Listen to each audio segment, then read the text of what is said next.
Bonjour frères et sœurs et merci de votre fidélité. Jésus est de retour à Capharnaüm dans la maison de Simon. Et là, ils sont nombreux, celles et ceux qui écoutent la prédication de Jésus.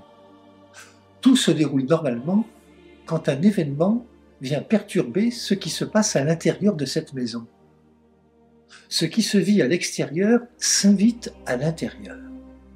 Des hommes se démènent pour faire entrer un homme paralysé allongé sur un brancard. Regardons-les, ces hommes qui portent le brancard. Je vois en eux tous ces aidants qui permettent aux personnes de ne pas rester seules, d'être accompagnées, soutenues, d'avoir accès aux soins, d'avoir accès au Christ.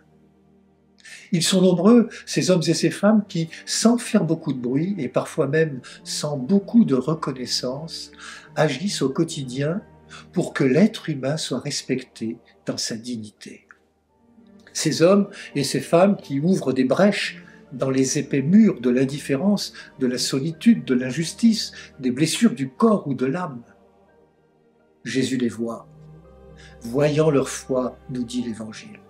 Jésus, pourtant occupé de toutes parts par la foule qui l'entoure, va parler à ces hommes portant le paralysé à bout de bras pour que lui aussi puisse être de la maison de Dieu.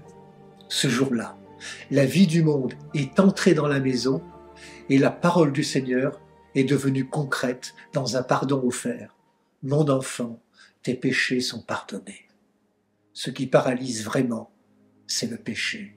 La foi remet l'homme debout. Mes amis, interrogeons-nous. La mission des disciples n'est-elle pas d'amener vers Jésus ces personnes que les fragilités et les blessures laissent trop souvent à la porte? Notre mission de baptiser n'est-elle pas d'oser avec foi et audace de franchir les frontières qui isolent et enferment?